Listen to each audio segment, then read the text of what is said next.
Yes, sir. Yo, yo, yo. It's the 1409 podcast. I go by the name of KT. You know what I'm saying? My boy Guala, he's here in spirit. You know what I'm saying? But, got a special guest in here. You know what I'm saying? From Chicago, Illinois. But he out Yes, here in sir. Yes, Huntsville, sir. Alabama doing the thing. We got Mr. Byron Pillow in here. How you doing, man?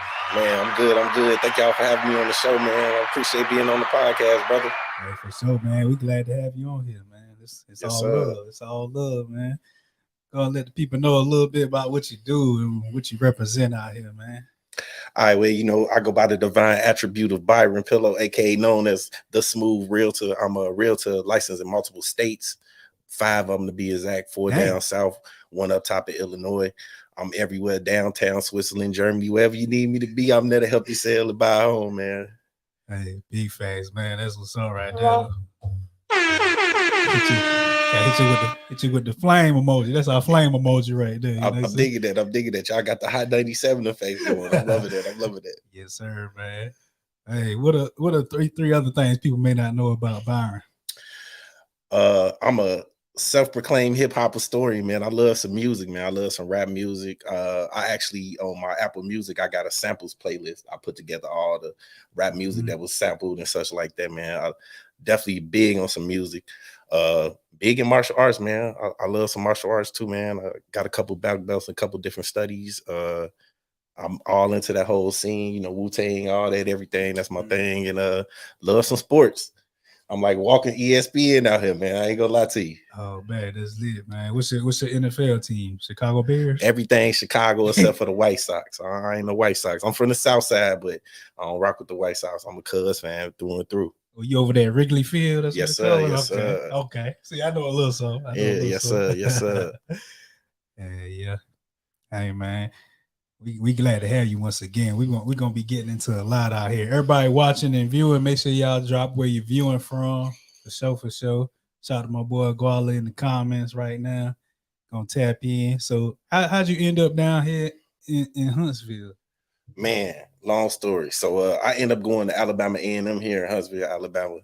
And for me, it was just like a complete jump. Like I just didn't know exactly what I wanted to do, but I was like, I need to get out of Chicago real quick, better myself. So I came down here to Huntsville, which felt like being in Chicago still, because I befriended a bunch of people from Chicago, Detroit, St. Louis, and such like that. It's like A&M, they was going to them cities recruiting us, man.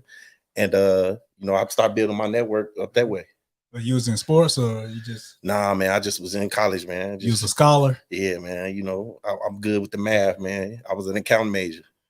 Oh man, accountant. You know what I'm saying? You was out here, you was good on the taxes and everything. Organization, all that, man. Yes, sir. Yes, sir. So you got them spreadsheets, you got them financial statements down pat, right? Mm-hmm. Big facts. Profit and loss. So what year did you come down? What year did you start at the end? 2006, graduated in 2012. Took me a while. That's because I had some fun, but I ain't gonna lie to you. It's about getting the job done more than anything else, man. Shit, it took me longer than that. I took a little hiatus, though. I took like a 5-year hiatus. I started college in 2010. I graduated in 2019. Hey, as long as you got it done, brother, that's all that matter, man. But I took 5 years off, so really it's like 5 years, you know what I'm saying? Yes, sir. Yeah, man.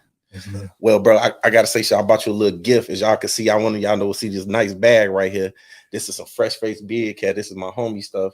I actually brought you some of the beard cream. That's why I use on mine. That's how I got this illustrious. Man, I've been trying to get my beard to connect, man, for real. So I bought you some of the fresh the beard cream, and then got you some of her lip balm. Everything all natural, man. Bro, I appreciate that. I've been trying to get this beard right. I've been trying to get this beard right. I've been finessing the beard for the longest, you know what I'm saying? Yes, sir. Yes, sir. That'll help you get there, man. Like I just got me a shaving profile in the military, so I can grow that a little bit. You know what I'm saying? So I was baby faced in July, and this literally is all from July to now. So it works. Trust me. They got some. Nah, I ain't gonna say that.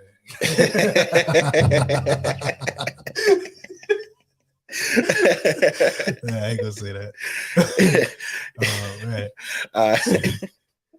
What was your favorite spot to go out when you first got out here to Huntsville, man? Man, in college it was everywhere. Everywhere we could go, man. It was, for better terms, let's use a word for back then. It was crunk back then, legit. No matter where we went, man, we turned up. Especially as Chicagoans, man. That's what we like to do. We love to party. Y'all was walking it out down there. Oh yeah, man. We all that, man. All that doing them times, man. That's when the South was coming up on the rap, man. Hey man, they told me go ahead and say it, so I'm gonna say it. You said you was bald face in July, right? Yeah, July. I had nothing. There must be some coochie juice in here, man. It's eucalyptus leaves and all kind of natural stuff in there. I'm pretty sure when she sees this, she gonna start laughing and everything. It's funny, man. Hey man, we like to have fun on here. We talk about business, but at the end of the day, we like to have fun too. Yes, sir. Yes, sir. That's what it's all about, man. All right, so you said you got there in 2006 and graduated 2012. What year did you get your first state of real estate license? All right, so I got my real estate license here in Alabama first in 2014. I kind of was just looking for another avenue to do something else. Mm-hmm. The whole traditional, go to college, get a degree, get a job thing really wasn't for me. I was an entrepreneur at heart. Like, it's the Chicago in me. We all are hustlers by nature. I just was able to take that hustling mentality and put it into something more positive. So I chose real estate, when I was blessed with the ability to be able to calculate numbers fast, because one of the main things with working with a lot of my clients, which are investors, they most concerned about cap rate and return on their investment and equity and such like that, So I put that focus on that, and then my people skills, it just kind of took off. It took me about 2 years to get, everything rolling, because as they call me down here, I'm a Yankee. I'm a northerner. They call me a fast talking Yankee down here, but it's cool. I progressed through my fast talking Yankees and was able to build a book of business for myself to make me successful. And I've been doing this since 2014. I love it, man. I don't think I'm gonna ever quit. Man, 8 years in the game, man. I know you made endless connections out here. You had connections before you had your real estate license, but I know the connections now were major. Yes, sir, man. Definitely, man. I got clients as far as Korea. And then I got clients at all points in between the United States, man. I did help sell, purchase properties as far as domestically, as far as Alaska, and then as far south as South Beach, Florida. I'm everywhere. Like I said, Germany, uptown, downtown, Switzerland, whatever you need me, I'm there for you. I'll be there. Chicago land, all that, man. Definitely, man. Yeah. How you feel about people that say they're from Chicago, but they're really from like Arlington Heights? Hey, man, look. Hey, so that's funny you said that. Quick little story. So at college, that's how I used to test how people, if they was from Chicago. They'll tell people from down south, I'm from Chicago. Because, ain't nobody going to wear no Arlington Heights and no Crystal Lake and stuff like that. When you meet somebody from Chicago, it's like, all right, bet. What high school you went to? That was the easiest way. You name a high school not in the city, I know exactly where you at. You can't tell me, I'm from Chicago, but I went to Homewood, Flossmoor, I went to Creek Monique or something like that. I'm like, you perpetrate, man. But it's all right, man. It's still love. I still show you when we was down here, it was love. We brought you in no matter what. It's just we go home, it's a little hour to get to your house when you try to kick it with them and everything, It's a little journey. I'm telling you. They're down there in Joliet. I'm telling you. I study maps, so that's my thing. I see. I'm like, you David, all the little cities, west suburbs, all that, man. I'm like, all right. Yeah, man, I know a little something. So what states did you you from 63rd? Yeah. Why everybody always say that I'm not from 63rd? I was born and raised on the deep south side. In my area, they call it Roseland. That's the neighborhood. But if you're from Chicago, they call it the Wild Hundreds because it gets wild out there, Not from 63rd. Everybody is not from 63rd to 64th in Chicago. Ain't no bang, bang, gang, none of all of that stuff. You know what I'm saying? I'm definitely from Chicago, but deep on the south side, you feel me? Wild Hundreds. What's up, bro? Wild Hundred. You ever had that Jerk 38? I know you watched that. Of course. Yeah. Yes, sir. It's decent though. It's decent. I would, say it's like the best thing. I can take you some spots better. I had it. It's good. I forgot what I had, but I think I had like some kind of pasta or something. Jerk Alfredo. Yeah. Mm-hmm. Yeah, that's decent. Yeah. Yeah, I know it's a little warm in here. So, we got small children. We got, Yeah, you good, bro. I'm gonna install a ceiling fan in here real soon. Real home improvement going on. It's real. You good? I got the water. I got cool thoughts, man. I'm good, man. You know, think about Chicago. You feel me? Yeah, sure. Yeah. Well, what states did you get licensed in next? Next was Georgia. Georgia was the easiest. Literally, all I had to do was send over application and the money, and Georgia was like no exam or nothing, right? Nothing. Next after that was Florida and Tennessee at the same time. Both of them involved me taking the exam on state law and everything. Knocked them out. Illinois, knocked that out. Yeah, see, I started with mine in Texas. Then as soon as I got my license in Texas, I had to move like a week later. So I was like, I'm gonna go ahead and knock this out because I knew I had to move, but I was still in the middle of that 180 hours of pre-license. Mm-hmm. I like shit. I'm just going to finish that out and get licensed in Alabama too. So that's what I did. Yeah, that's what's up, man. That's how I grow, man. You can just keep continuously going, especially if you got the time and the ability. Like I say, it's all really about, you know, it truly is your network, really is your network. Like the connections that you got can help you bring the success that you have. Because I literally have sold houses in states that I technically have never been to, you know what I'm saying, like ever in life, but I sold something up there. So it's all because of, you know, my network I had together, you know, building these relationships and bridging the gaps and such like that. One of my favorite artists is Jay-Z. He said, recruit lieutenants with ludicrous dreams of getting cream. Let's do this. You know, I stuck by that my whole life. I was like, dang, you know, I've been a big Jay-Z fan my whole life. Jay-Z has been dropping jewels. I will not even lie to you. If Jay-Z became a religion, I would join it.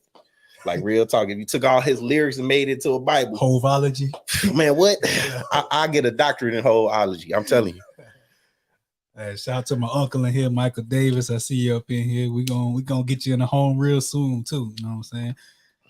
All right, my boy Guali said, was it strategic? How did you choose when choosing the states you wanted to be licensed in? I went for what was easiest, bro, to be honest with you. Like I said, Georgia, when I was looking around, it was the easiest. It literally didn't involve me doing anything but paying some money and getting licensed. As soon as I got that license, I transferred that same work ethic that I had here in Alabama over to Georgia. Only difference is I had to split my time up because, you know, it's all about time blocking. You know, the more you can time block best, that's the way you can find the success that you need. Hey, he's really out here working, y'all. He was just down there in Valdosta, Georgia, doing the closing like 2-3 days ago, man. Man, that was the country. How far was we interview a lot of people from down there. We never been down there, but we work with people down there, so we know. Man, it's 4.5 hours away. There's nothing down there, man. It is country. There's a university and a bunch of little country, you know, houses around. That's it. Valdosta State. Yeah, that's it, man. Wasn't too much of nothing around there, man. I was happy though. Like I said, I got one of my clients who an investment. He bought his second property. You know, he been trying to buy as many, you know, duplexes and triplexes that he can, you know, for cheap. You know, he live out in California, so he came in some money. We connected. You know, it's funny.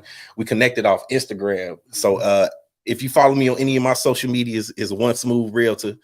Every Wednesday, I always do a Woo Wednesdays because I love the Wu-Tang. So, you know, I always put up some music or put some karate stuff that's kind of related to it and everything. And he connected to me off of it one time because he sent me the W. And I was like, man, you know, forever it's for the children. I sent it back to him. We just got the rapping. He was like, so you really do real estate? I'm like, yeah, man. He was like, man, are you like a hip-hop realtor? I'm like, nah, I'm not a hip-hop realtor, bro. Like, nah, that's not my thing. I was like, I love that, you know, to be the realtor to all the rappers, but nah, you know what I'm saying? I just love some music. Got to rap it for like 4 hours. Next thing you know, he was like, yeah, man, let's do something. You know, we collab.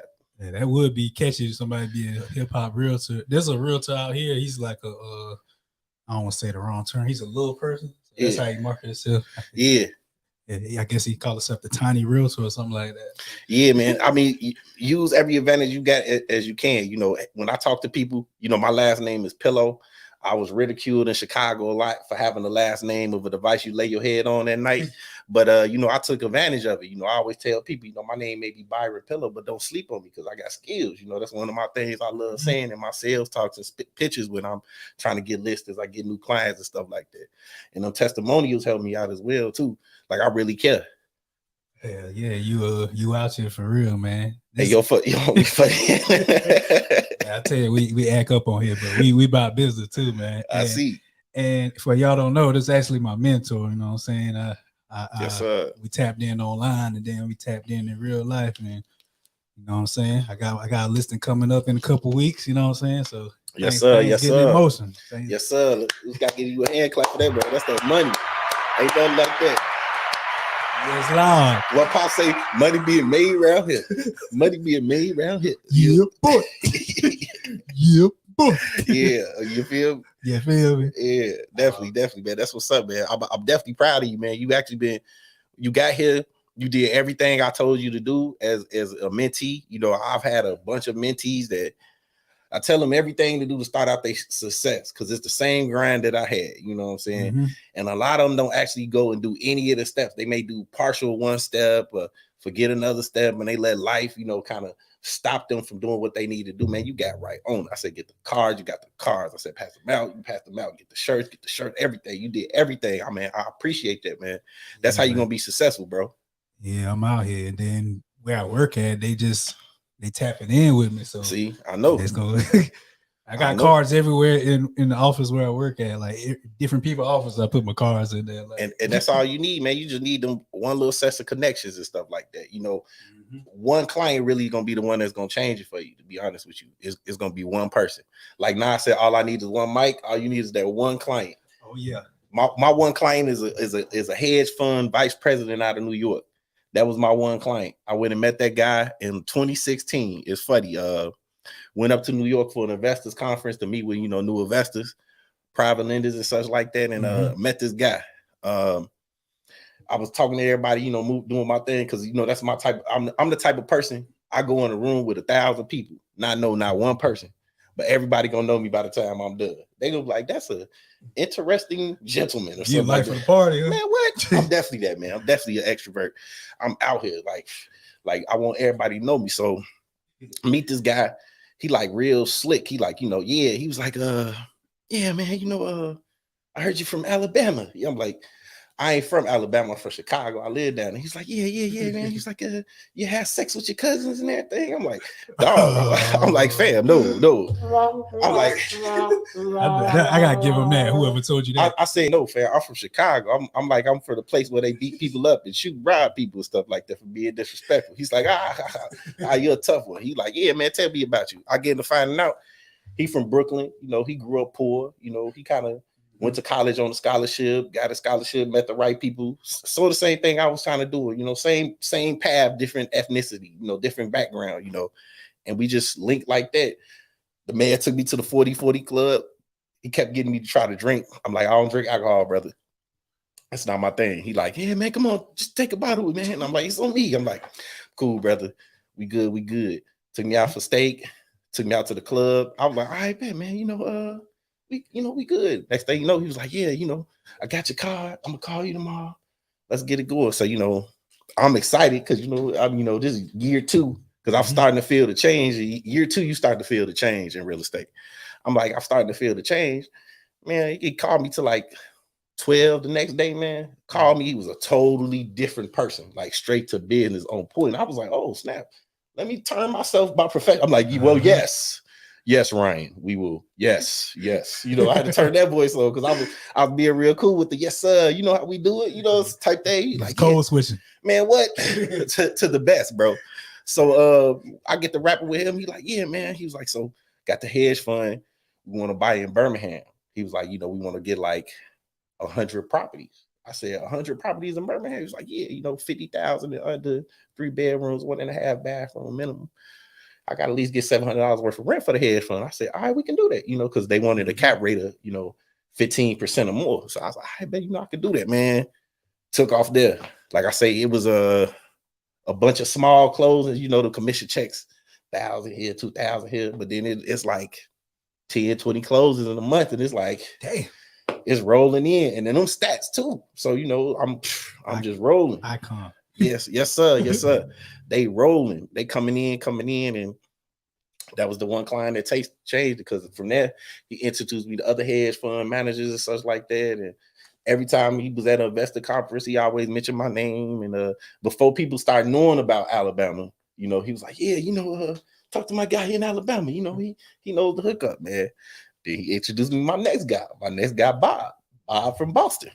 Real deep Boston accent. He like, yeah, you know, we in the cars, you know. in the car. In the car. He's like, we want some Pepperidge Farm, you know my, you know what I'm saying? He's like, I'm like, yeah, you know, I'm like, yeah, Bob, you know, I rock with Boston, you know, we got similar accents and stuff like that. He's like, we don't got no accent like you know, the Chicago people's different. I'm like, all right, man, get some clam chowder, you know. Next thing you know, he started rolling. I'm like, and then he kept coming. Next thing you know, 80% of my clients is investors. I'm like, just get the moving. Yeah, that's love there. So, yes, sir. So like your rookie year, you say you didn't have a lot of motion, or it just wasn't much motion as you had? I did my rookie year. I did double of what the average of a realtor does. The average realtor, they first year real estate does about $8,000. They say usually you might sell a house or two, or maybe three, to a friend or family member. That's usually your first sales, and that's usually how it generates for you. For me, I just was out here calling everybody. You know, that's the first thing I went through was my phone. I sent a text message to everybody. Same stuff I told you to do, bro. Mm-hmm. I sent a text message like, hey, I'm in real estate. You think of real estate, think of me, you know. And then it started leading, and, you know, I started humping, you know. So my first sales in Alabama, you know, was small stuff, $40,000, $50,000, you know, starter homes for people, which now them $40,000, $50,000 homes is $150,000, $200,000 now, you know. But you know, I was just doing that, man. And next thing you know, my first year done, I made $17,000. And I was like, I could do this, bro. I really could do this. Like, I just need to focus and keep grinding and put my mentality that I got to it. Just get to it, man. And putting in that work, you Yes, know, sir. consistency. I know a lot of people that goes with anything. They get discouraged when they don't start seeing results instantly. That kills a lot of people. Like even with podcasts, we didn't see results instantly, but you know, we still keep pushing. We know people rocking with us and we rocking with them. So gotta think of it like that for sure. Yes, sir. Yes, sir. For sure, man. And that's the investors, man. So you prefer investors over, well, that's obvious because you prefer. No, I prefer all clients. Let me get that straight because we on the podcast. I love all clients. It's just when it comes to investors, they are a little easier to work with than it is, you know, with your traditional buyer. With an investor, it's like if the numbers work, they buy it.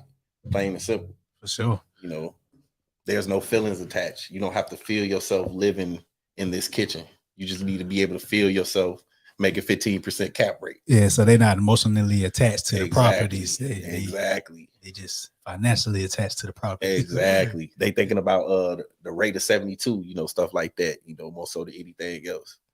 Already, man. I love it. I love it. What's been your proudest moment so far in real estate? You know what I'm saying? I know you had the investors. What are some other things you're proud of? Proudest moment? My proudest moment, I don't want to say that because it sounds like it's a little bit of vanity involved into it, but I'm gonna still say it anyway.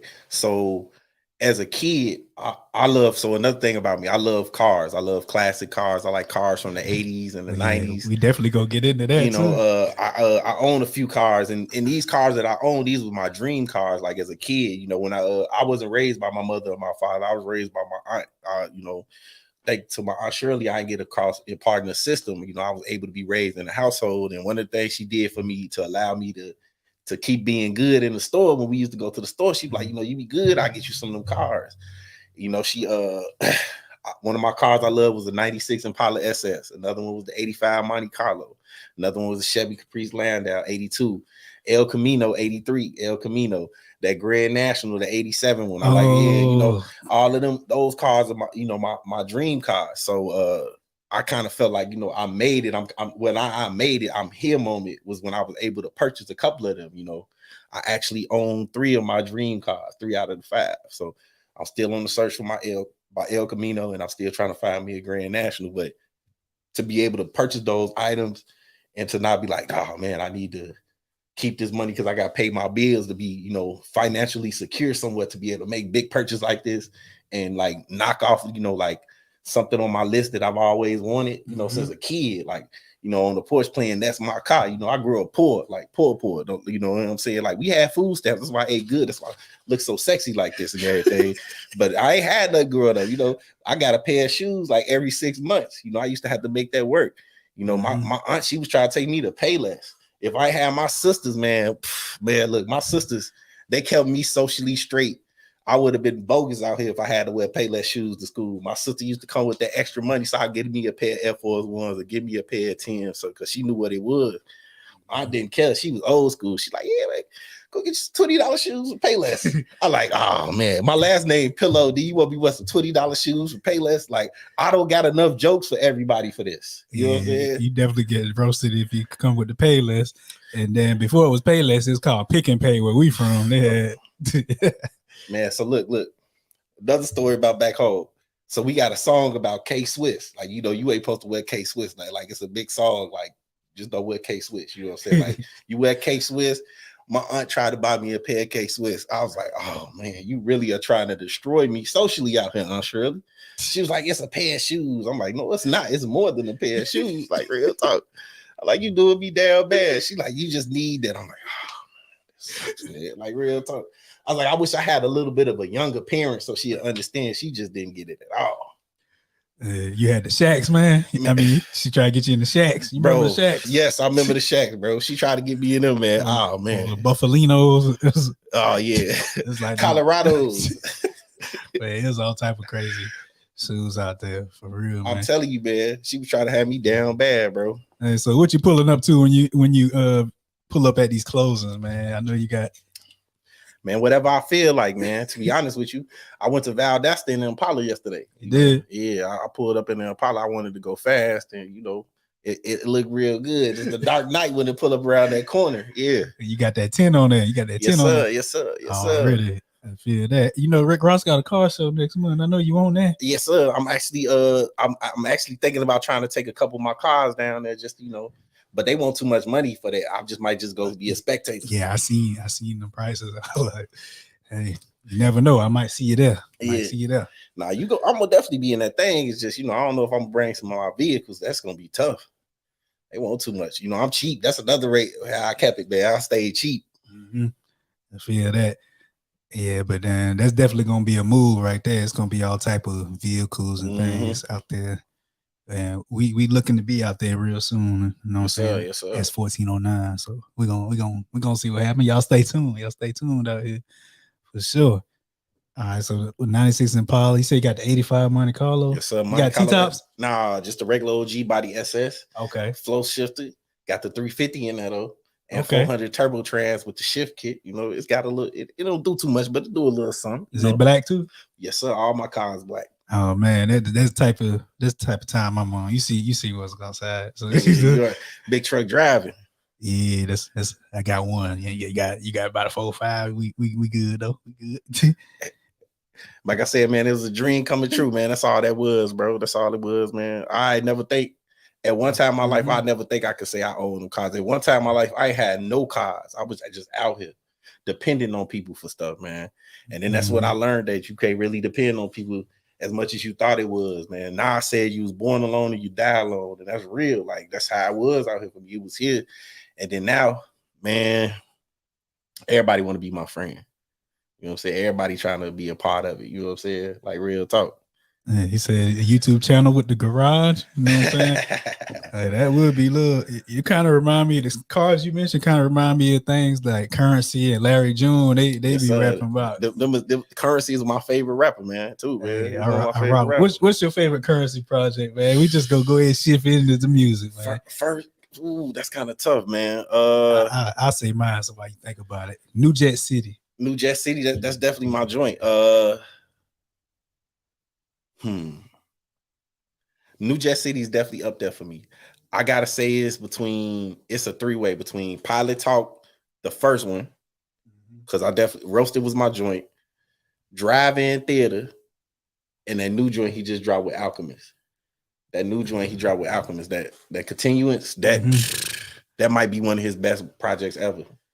Yeah, he dropping some. He dropped something like every other month. I feel like I just go search, and he said he dropped something a month ago. I didn't even know because he don't. Yeah, last year he dropped like 9 projects in a year, man. That was a lot. Which I mean, hey, I'd rather him keep it pumping on the independent side. That's the same thing as an entrepreneur.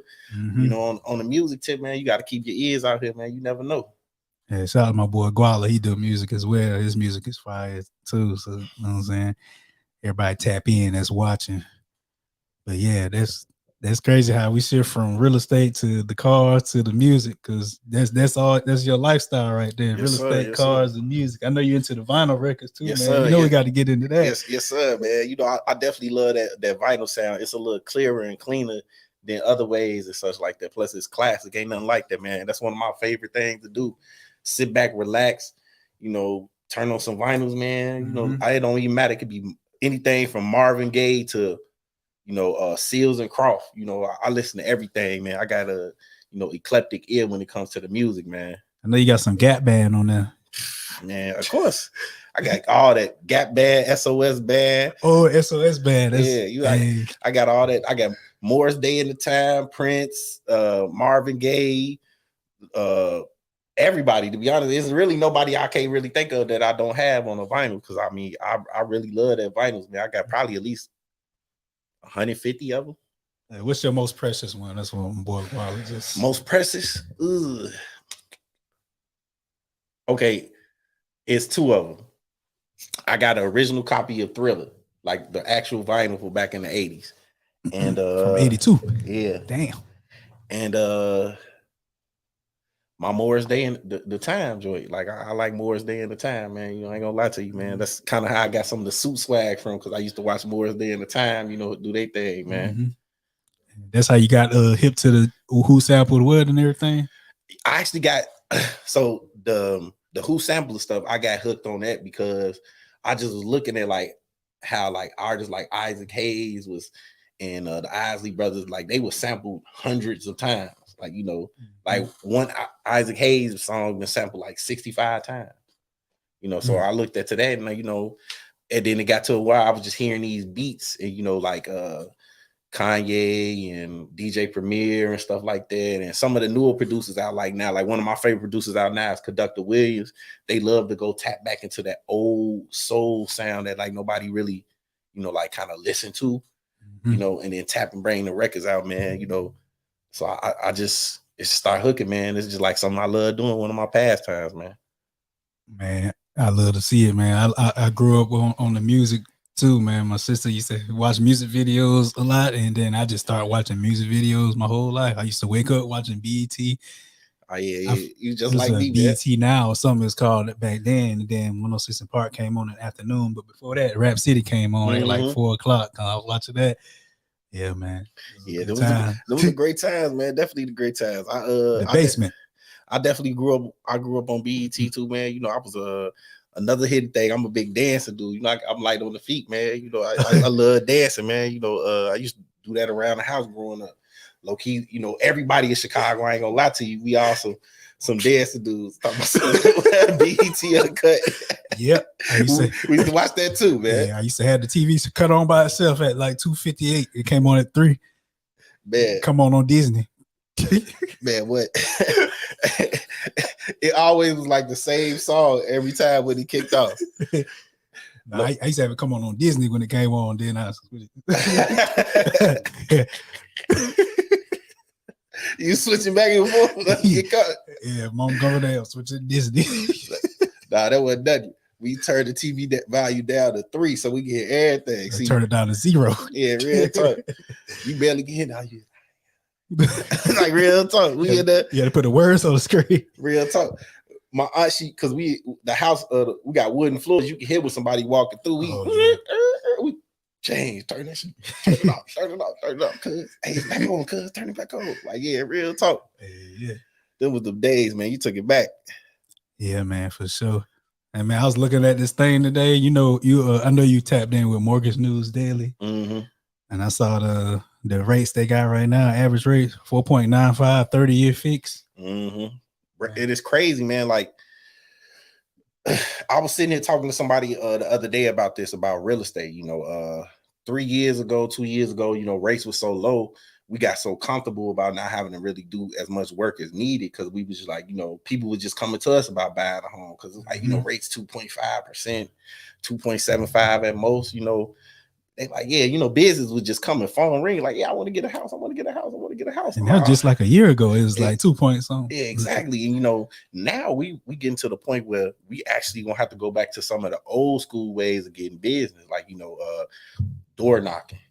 You know, going to community events, you know, be, hey, you know, I'm Byron Pillow Realtor. I'm here to help you out, serving the community as best as you can, you know, doing more home buyer seminars at churches, synagogues, mosques, all that, man, you know, I can bring in as much clientele as you can, because like it's gonna get to them times, man. Like, I ain't saying we getting phased out as realtors, but I just know to get this business to be in that 2% that's actually making money, you're gonna have to put this to work.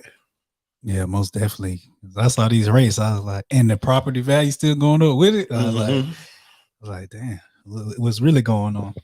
Yeah, man, it's tough, man. And it's it's not as if we don't possess the buying power. It's a lot of it deals with the fear, the enigma, the unknown of it that comes along with it, that has people scared from actually wanting to make it, that leap into home ownership and stuff like that. And don't be afraid of it. That's why you got professionals like myself and Kenrick. We are here to answer any questions for you and guide you through these processes and stuff like that. Like, trust me, I have seen rates hike, go up and down through all the years that I've been doing it. And, it's going to continuously keep doing it. So you just need to be prepared for the times that's coming ahead. Change is inevitable. There's nothing you can do about that. The thing is how you adapt to the change and how you can overcome it. That's pretty much it for me, on it.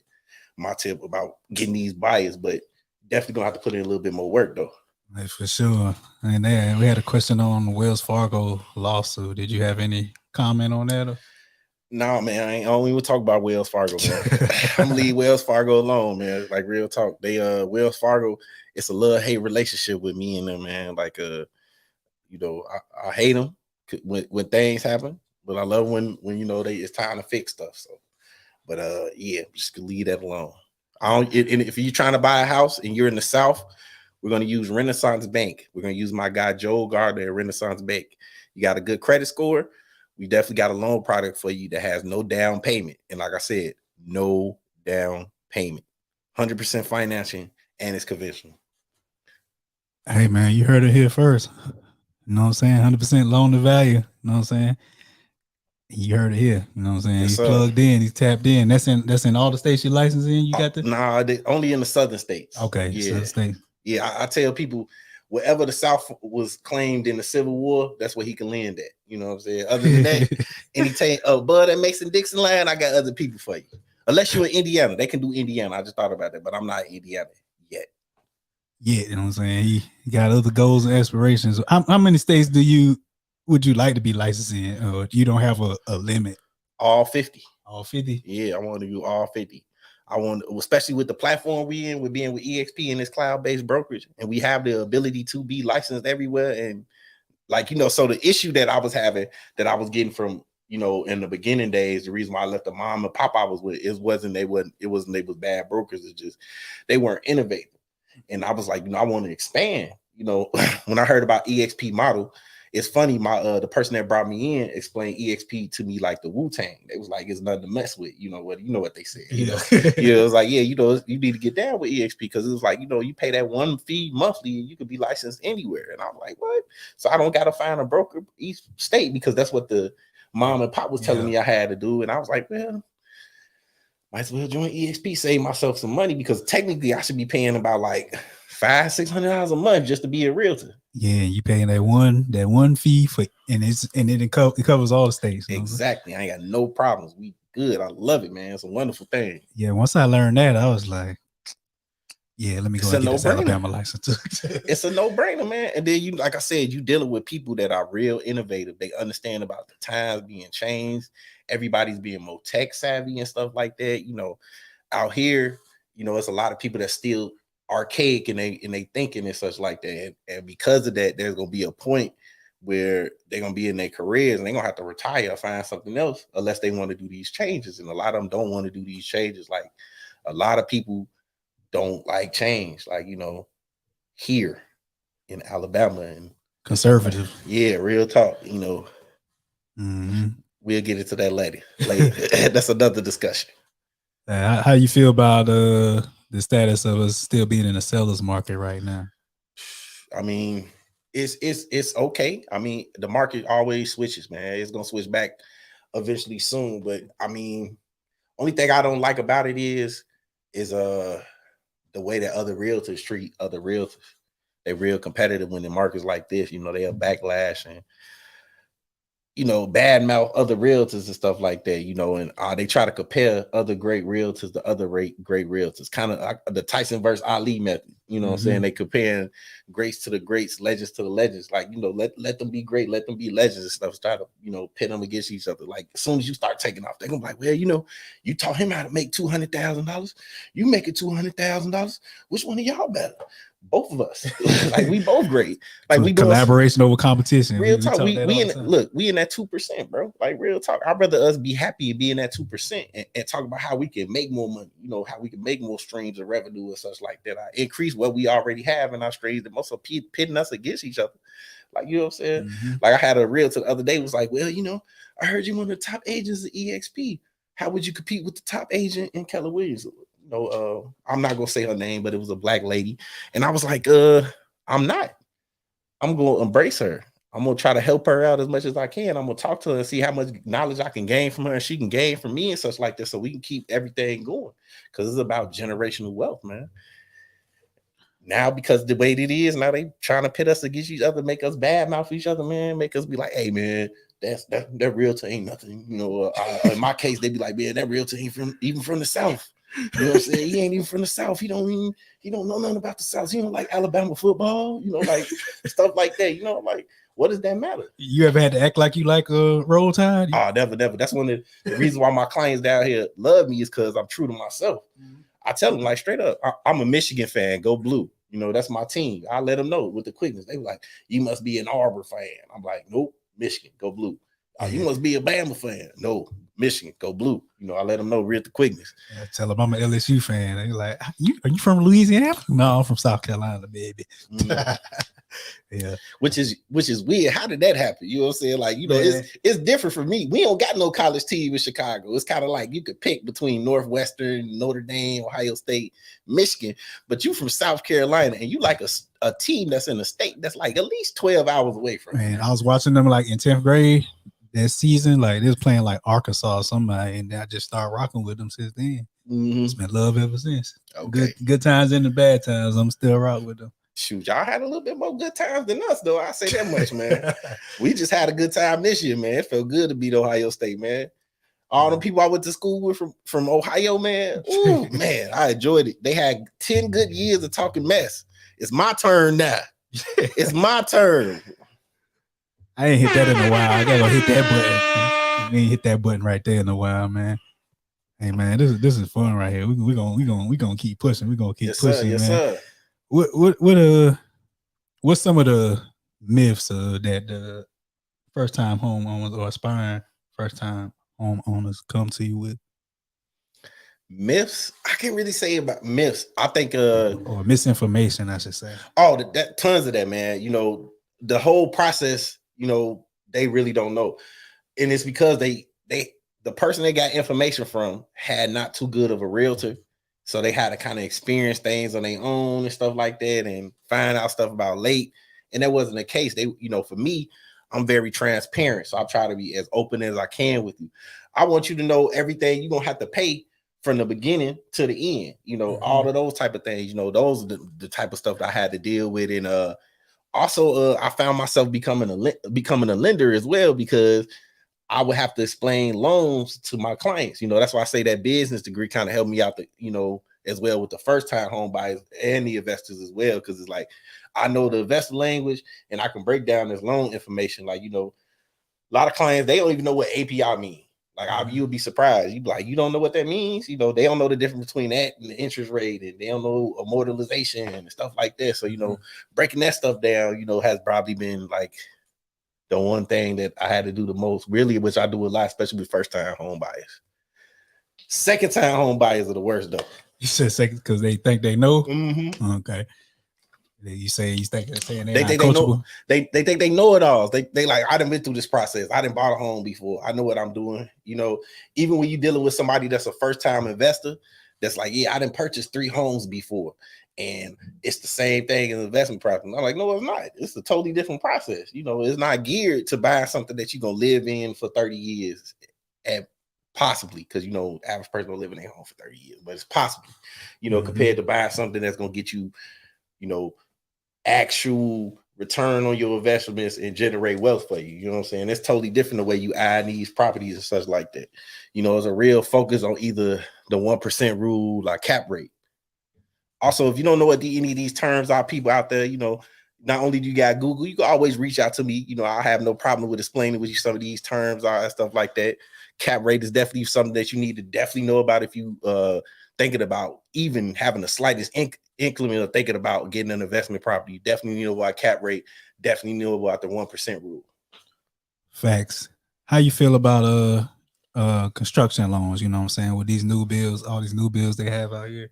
I mean, and some of them having you do construction loans and then construction perm loan. Yeah, you know, they good. It's about, you know, at the end of the day, that's about what the client wants. If that's what the client chooses to do, you do what's best for them. Now, if there's a way that you can find something better for them, like, you know, hey, I might can get you a better interest rate. Okay, I might get you a better down payment. You know, you find for those things. But if that's what the client wants, you know, you just do it, get it done. But I really got no personal vendetta against it. Obviously, my favorite loan will be a conventional one. You know, we ain't got too much to worry about with them, but you know, every other loan, it is what it is. Yeah, it's a little different. You know what I'm saying? Some terms and conditions, you should say. Exactly. Exactly. Look, less that's got to be done in that appraisal inspection. You know, it's like, yeah, you know, more compared to them other loans. Obviously, VA still the best. You know, ain't nothing beating VA, but conventional right there. Yeah, only thing about that VA, a lot of people don't know, you got that funding fee. Yeah. If you're not 10% disabled as a veteran, you definitely got a funding fee, but that's not really nothing. And then they put it in the loan for you. Yeah, man. they put it in there. Yeah, it ain't that bad. You know, give your fellow man $4,000-$5,000 so they get a home too, man. You know, real talk, man. It's like 8 now with these house prices. Yeah. So it all depends, because what that rate right now is like what 1.85%.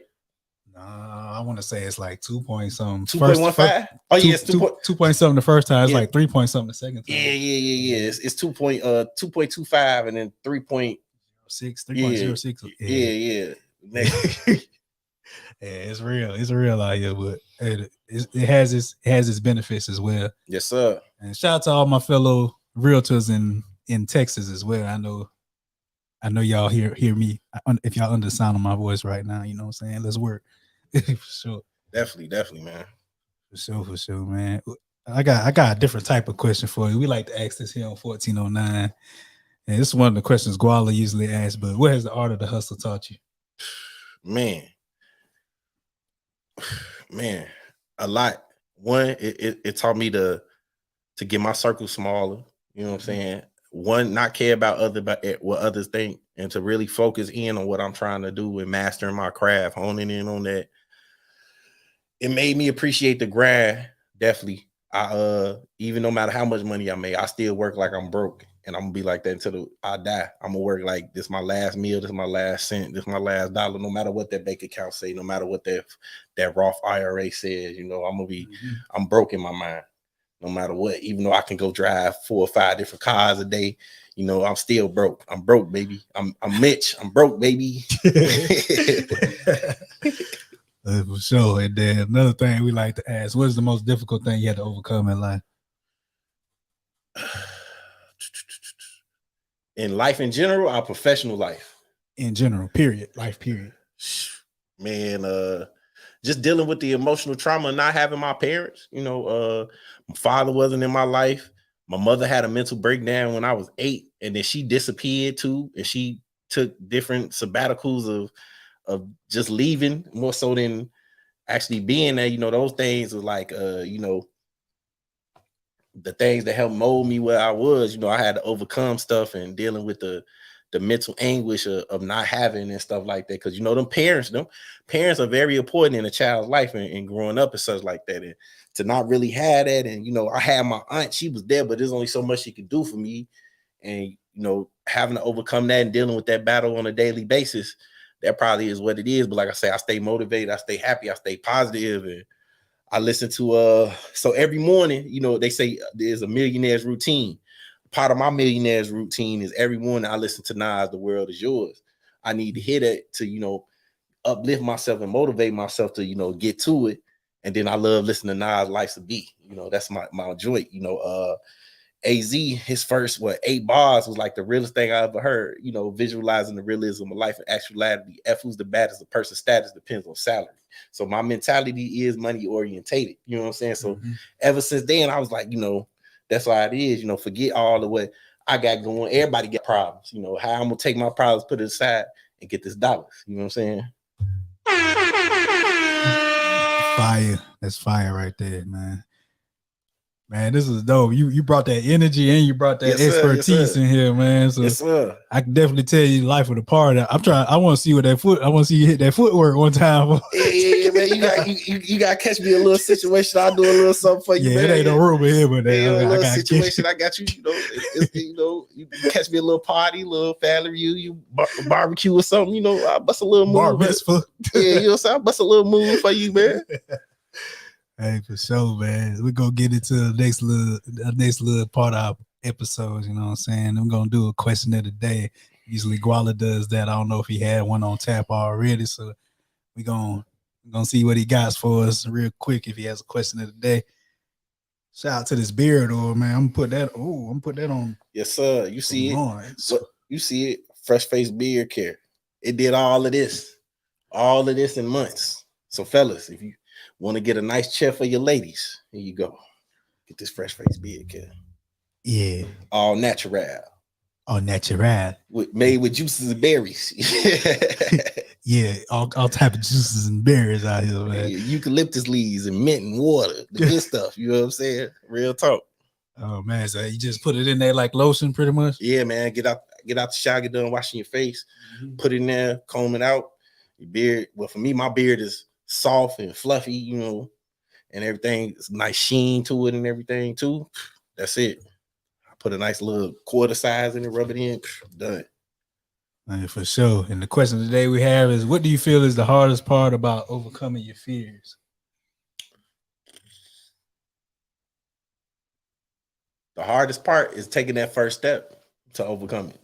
That's what it really is to me. For me, it's taking that to be like, I want to take this challenge and succeed.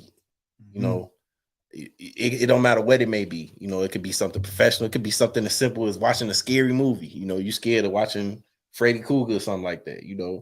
Whatever it is, you got to take that first step to be like, I'm finna overcome this. I'm better than whatever this is. This fear is nothing. I'm going to take that fear and whatever. Like Kendrick said, if I could smoke fear away, I roll it up and then I take 2 puffs. That's how I feel, man. Definitely, man. Man, I have to agree with you on that. I say just go do that shit or go take those fears on. Let's do it. You know what I'm saying? People talk about they want to start podcasts, things like that, but they don't know where to start. I tell them, just do that shit. Mm-hmm. My boy Guala, he be like, don't be too smart to start. Don't overthink the thing. Don't overthink it. Just get out there and do it. You think long, you think wrong. A lot of people say that as well. I've heard that saying, and I agree with that saying for the most part. You know what I'm saying? You think long, you think wrong. Facts, man. Facts, definitely, man. What I will say is that, man, that Kanye documentary, man, that got me so motivated, man. Like, Kanye made me not only appreciate the fact that he is a genius, but that as a Chicagoan, I possess an ability that not others possess, that I need to take that ability, that genius that I have within inside myself, and enact that into every aspect of my life. He said everybody want to look successful to actually be successful. And he said he's so self-conscious. He spent $400 just to be like, you ain't got this. That's his thing. I really want that, man. Like that whole 3-part documentary, man, that motivated me tons. Like literally after I got done watching the 3rd episode, that next morning I cold called 300 people. Like that's how motivated I was. And I've kept that rolling because like I know it's only gonna help me, because at the end of the day, what we do is still a numbers game. But the relationships, you never know. When them people hear, my name and stuff like that, because when they hear my last name is Sticks, they be like, I think it's Pillow. Yeah, that's me. Yeah. Oh yeah, I remember you called me. Yeah, you ready to buy? Oh yeah, I'm ready to buy. Boom. Now I got me another client. That's money coming down the pipeline. I tell people, I don't care what you're trying to buy. Because if it's in 1 year, 2 years, 3 years, 4 years, 5 years, even 10 years, I'm doing this forever. I'm gonna need that check still there. I like to eat. I like to eat too. I might not look like it, but I'm 200 pounds out here, for real. Yeah, I like to eat, man. 200. Exactly. Big face, man. You brolic out here, man. You 200 brolic though. That's because you army strong. They don't know that about you. They don't know you got to do 1,000 push-ups a day. Big stepping, yeah. Hey, Carla say you feel connected with Kanye off the Gemini energy. Like when I see Geminis and they try to bash us and all that, we both Gemini, by the way. You know what I'm saying? I have an understanding of some of the things they going through, how they feeling. I just Oh yeah, y'all crazy.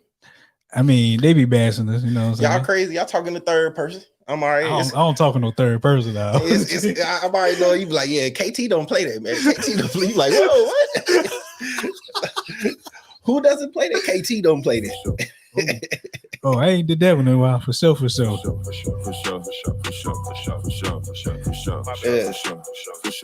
Yeah, for sure. I ain't said that all episode. I usually say that about 50, 11 times by now. Yeah, man. Nah, it's cool, man. That whole thing with y'all Geminis, man. My sister the same way, man. Y'all got the good side, the bad side, and when it come together, it make crazy. So that's cool, man. It just like my size is I'm quiet sometimes. I just sometimes like to read the room, but sometimes I get out there and I'm speaking. I'm talking. But most of the time I'm quiet. Honestly, that's just how I come. Yeah, I'm a weird Pisces, man. You know what I'm saying? Like, you know, I'm real weird about it. Hold on. Got to get this back. I don't think they can see the Chicago. I make sure they see that bull. You know what I'm saying? I'm a Pisces. You know, we go with the flow. We real cool and stuff like that. Real good friends and all that, man. But I'm a slightly crazy. Not like y'all, though. Y'all crazy, man. But that's where them geniuses coming from. Because there's a lot of Geminis that, you know, was geniuses. You know, they just was crazy. And so ain't nothing wrong with it.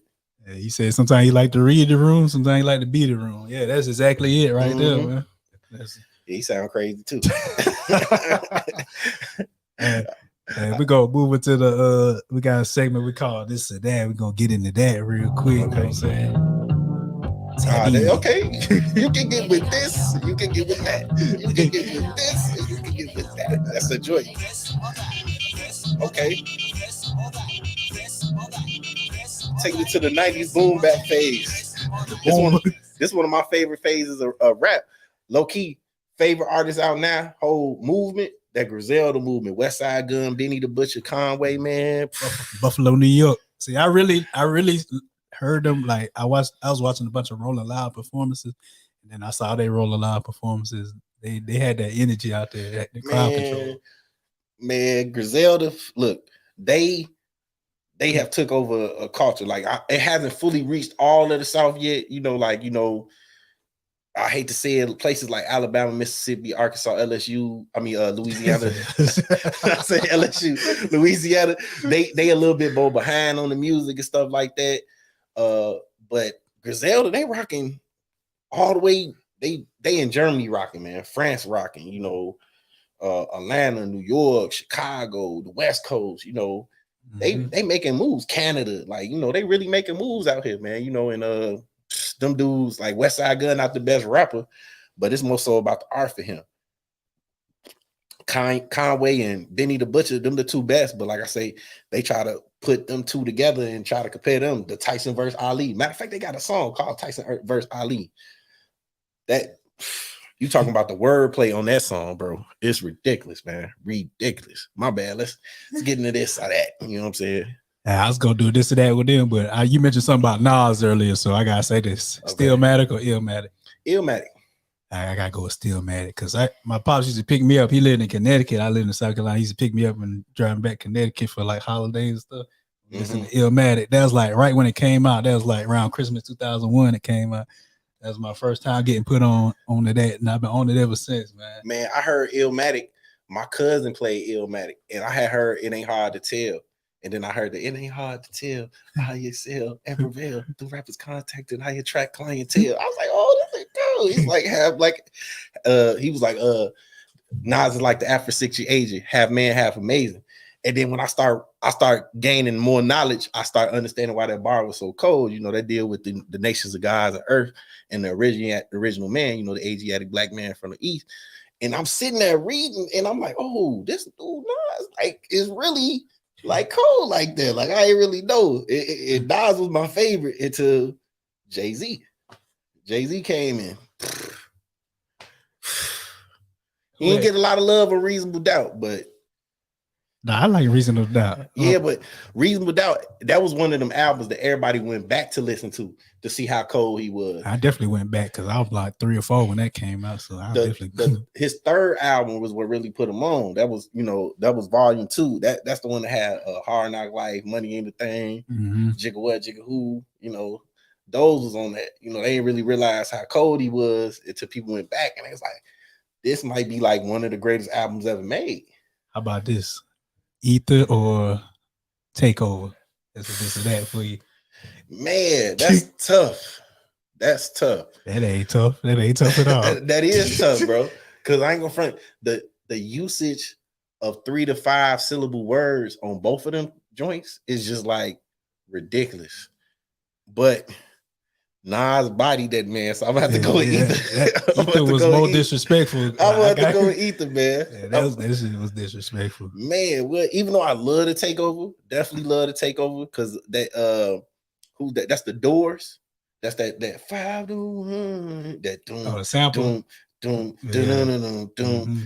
That's the Doors joint. So I'm like, I like that song because I remember my uncle used to play that back in the day. That's why I got on the rock and roll stuff because my uncle my family used to say he never played black music, which was needed to play music by black people more so than black music. Because black man invented rock and roll though, didn't he? Exactly. But so he used to play all of that. So I used to hit it out. That's why the beat was catching me. But then I heard that Jay-Z. I say, whoa. Yeah, then he put it out after. He came straight with it. He went straight to the juggler. He ain't waste no time, bro. Yeah, he put it out after, so he was making fun of the Takeover on the like ROC, get gunned up and clap.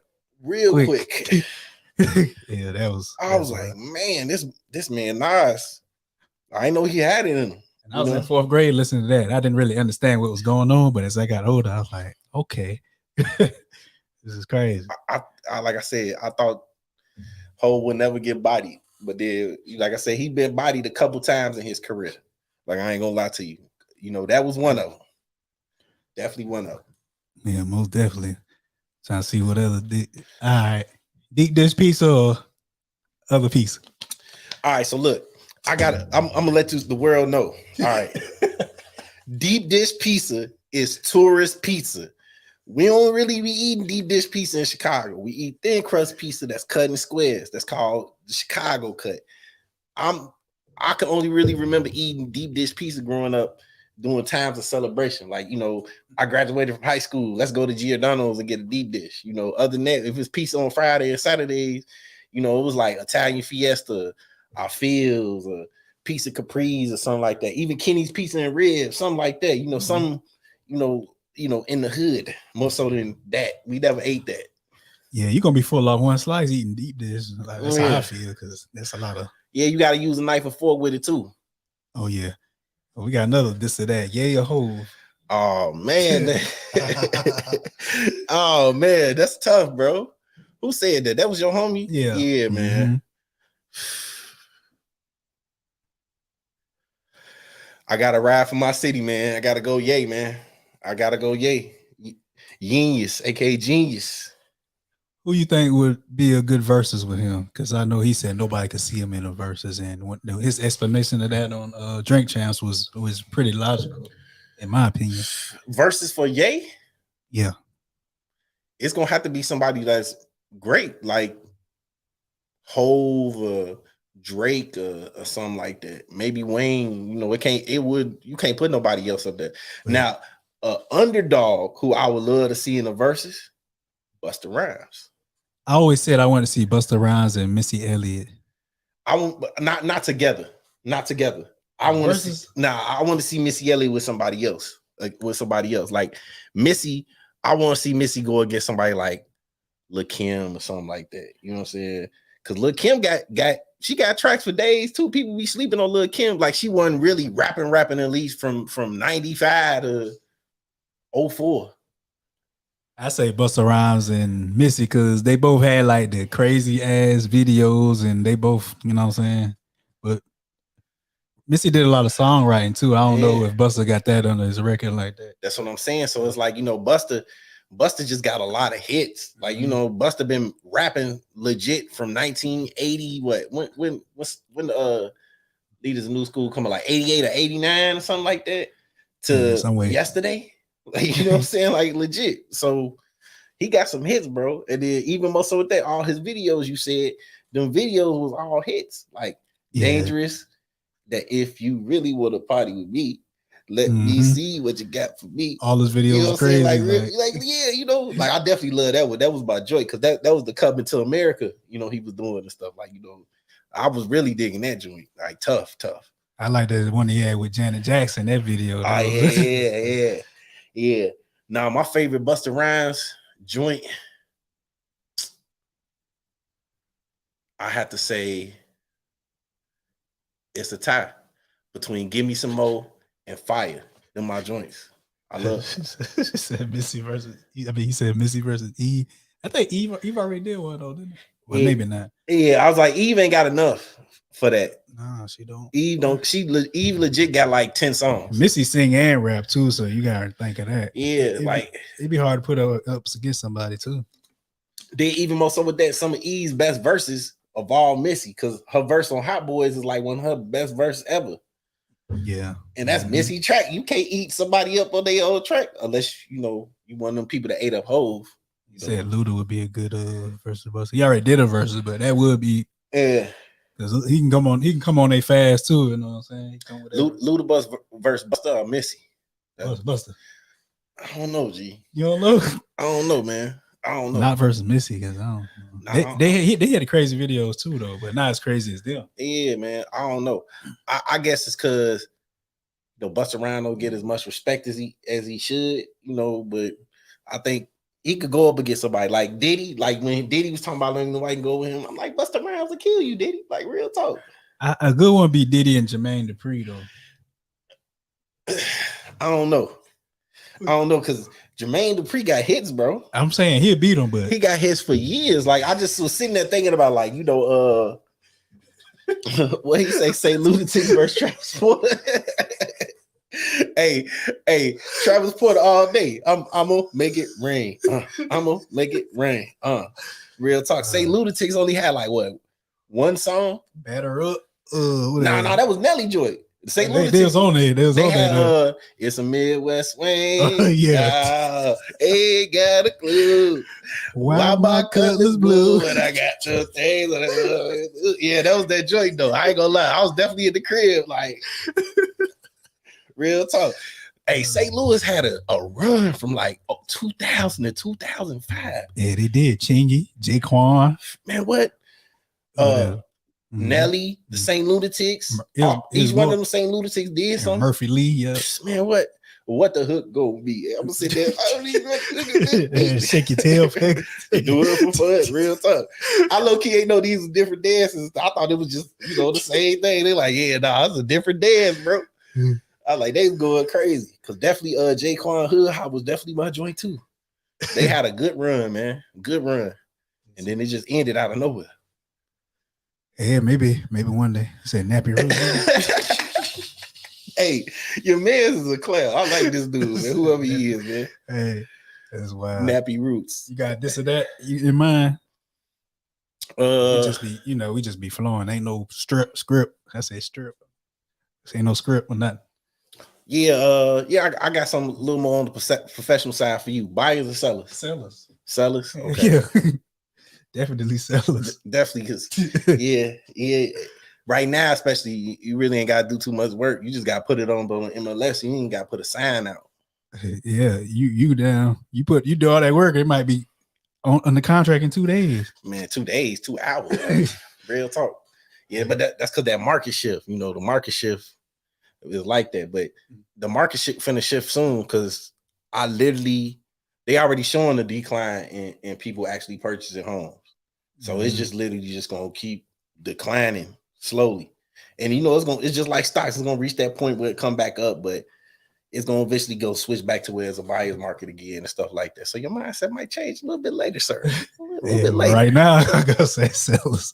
What's your answer for right now, currently? Right now, I like buyers only because it's guaranteed money too. You know I got $2.5 million of pre-approvals sitting here. I know I got $2.5 million worth of commission that's gonna be coming whenever I can find them a house. I like knowing the money there. I don't care when I get it. I just know it's coming. Facts. I feel you on that too. Yeah. Facts. All right. So East Coast rap, West Coast rap. When you say East Coast, like up north, East Coast? East Coast rap, like everything that's the East Coast. Before you start getting to the South, where people start wearing gold teeth and stuff like that. East Coast rap. I might have to go with the East Coast. Without the East Coast rap, it wouldn't be no West Coast rap. All right. East Coast rap or down South rap? I'm going with down South rap. Down South rap. Yeah. And why is that? I'm from the South. It resonates with me more. Honestly, down South rap resonates with me. When they talk like me, they act like me. Some of them, but you know, that's what I get with that. It ain't because of no lyrical content. Like it's because it resonates with me more. Yeah, because you know the South at first, y'all music was about the beats. And, you know, it was about the driving where you could slam with a do do do do do do type joint. Most so, whereas on the East Coast, it literally was about your bars and what you're saying. But rap just in general didn't change because I mean, just think about it. In the early 90s, most rap was about positive messages that was being sent out. Like, you know, let's go real old. Queen Latifah, ladies first. UNITY, the rap all stars headed for self-destruction and stuff like that. You know, that was the rap. The most risque stuff you had was like what's New Jack sound, the New Jack rap. Like you had that all I want to do is my zoom zoom zoom in the boom boom. You know, that was like risque rap. You know what I'm saying? Everything was real cool back then. You know, Big Daddy Kane, Smooth Operator, Heavy D, stuff like that. Rap was different. It wasn't really too much heavy on the, you know, the violence and stuff like that. And then it just starts to slowly change. And then, you know, that's a song. I will let you hear it. Hey man, I just lost my train of thought, man. This dude is hilarious, man. You need to get him on the show, bro. Nah, he on the show. He one of the hosts on the show. Oh, word? Yeah, this dude is a fool, man. This dude is a fool, man. But it went from that to it just like switched. Like I remember early 2000s, it was about gangster rap, but it was like East Coast, you know, unsung type rap. You know what I'm saying? Like you think about it, Rockefeller was at its highest at this, you know, this moment. That's why Kanye couldn't fit in there because it was like, you know, this dude with pink polo shirts and backpacks. He's making them beats though. You know what I'm saying? He don't fit, you know, in the motif of what they was trying to do at Rockefeller. And you know, it was that type of stuff.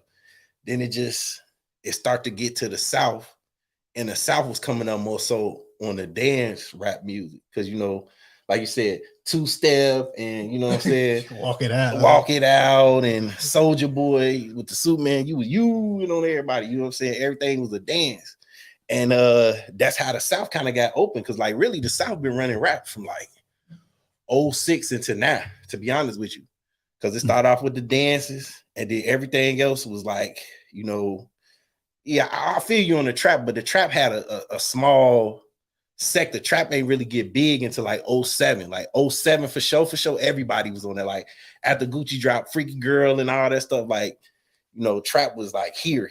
Like really trap was just at the beginning, that 04, 05 was like just really Jeezy, real talk. Because I mean, everybody was playing Thug Motivation in the summer when that came out. Yeah, I was playing that shit. Playing Madden 06. I was playing that song. Man, what? I used to hit the kitchen lights, cockroaches everywhere. Hit the kitchen lights, marble floors everywhere. I'm like, oh yeah, just going crazy. Then what's the joint with T.I.? Bang. Yeah, me and Jeezy on the back streets, chopped in the back seat. What we about to do? A question you ain't got to ask me. That was my joint, definitely. But they weren't a part of that run. That run really started 06. Where the dances start to take over, and then Wayne was on everything from 07 till he was there. 2011. Everybody wanted to be Blood back then because of Wayne. Everybody, like real talk. Never seen Bloods until I got to college. You know what I'm saying? I ain't never heard nobody saying Sue Woo until I got to college and stuff like that. Everybody from Birmingham are Blood now. It's like, ain't you an engineering major? Ain't you about to be a teacher? Now you a Blood? Like, come on, man. Like legit, that's how it was. But that was the takeover, and you know, the sounds just kind of, you know, switching and stuff, and trap, and then Migos flow, and it is what it is. But I am happy because of people like Griselda that's keeping that old school feel around, that boom bap street bars with real use of lyricism over soulful beats. I love that. Like, you know, that's my favorite style and genre of the rap and hip hop. Well, subsidiary, I should say, of that genre is that boom bap. I love it. I love to be able to just hear some bars and just, son, can you feel it? Yeah, because all that drill, there's a lot of drill going on in New York now. So, yeah. And, you know, they stole that from us. Like, I definitely was there. Like, with drill music first hit in Chicago, I was definitely, you know, crunk everywhere. You know, my clients used to be like, Byron, what are you doing? And you're like, I'm just turned up right now. You know, Chief Keef, you know what I'm saying? Finito, all that, man. Like, run to New York. I'm about to shoot New Jersey out. You know, real time. And I'm not from 63rd for those who just came here. Please do not ask me that, man. Please do not say I'm from 63rd. Also, be careful who you around, man, because you never know who really is from 63rd. For real. Say engineers don't get enough credit, though. They really conduct the sounds of the music. We don't hear about legendary engineers. You talking about engineers on the music side now. Guru. Guru, the most legendary one of all of them. Nobody even knew about. I like your point right there, man. But you're right. Nobody really knew about the engineers except for like Guru. Like Hov was, you know, always shouting him out, like letting us know, like he did that. He mixed and mastered this joint for us. But it's definitely about the producers, though. The producers really is where it's at. That's where it key. That's the way it all begins. Was that beat? That beat ain't hitting. That flow not gonna hit. So, man, hey, man, this was wonderful. This was lit. This was fire. It was all that. Hey, man. Yes, sir. Yes, sir. You got anything for the people before we, you know what I'm saying? Yeah, man. Yeah, you know, follow me on all social media. Instagram, One Smooth Realtor. TikTok, One Smooth Realtor. Snapchat, DA Smooth Realtor. LinkedIn, Byron Pillow. You know, you find me on that. Twitter, I'm a One Smooth Realtor as well, too. Tap into me, you know, I'm real free. My number's available. You got any questions about real estate, anything, you got goals, dreams, aspirations, give me a call, man. I'll definitely be glad to help you. I'm always down with mapping, man, linking and networking with people, man. For sure, man. Appreciate you coming through to the you know, little setup over here, man. For sure. Yeah, man. one more time. I got the shots out to Fresh Face Beard Care for hooking up my mans, man. You know, like I said, we got him with the beard stuff, man. You'll get right. He about to be out here. You know what I'm saying? Since the army say he can have a beard now, you might as well go ahead. You're gonna be looking like Teddy Pendergrass out here, man. Teddy Pendergrass. You know what I'm saying? You're like, turn off the lights and light a candle. Like, they're like, KT, man, you the came with offers real smooth. You're like, yeah, baby. We just in here working for the army. Can you dig it? He keep saying she dripped in that oil. That's wild. Hey, man, shout out to Guala, man. Tap in funny, with us. Man. Yeah, man. We cut up together, man. Yeah, I see. Hey, shout out to Byron Pillow for coming through. Shout out to everybody tuned in. Shout out to the whole Chicago. Shout out to Chicago land. You know what I'm saying? Arlington Heights and all that shit over there. So, no, just Chicago. We the Birds, they good. They good. Like, no, we need to shout out my city. We going through it right now, but we coming back, man. Watch. For sure, man. Hey, everybody tap in. Make sure y'all follow us on Instagram too, 1409 Podcast. Hey, YouTube channel. Make sure you subscribe to our YouTube channel, Facebook, Twitter, everything 1409 Podcast. You know what I'm saying? Make sure y'all follow my boy Guala on Instagram at Guala Meets World. Make sure y'all follow me on Instagram at 843 Ambassador. Follow my real estate page too at Turn of the Realtor. You know what I'm saying? Everybody tap in. Yes, sir, man. The 1409 Podcast. And we out. Peace.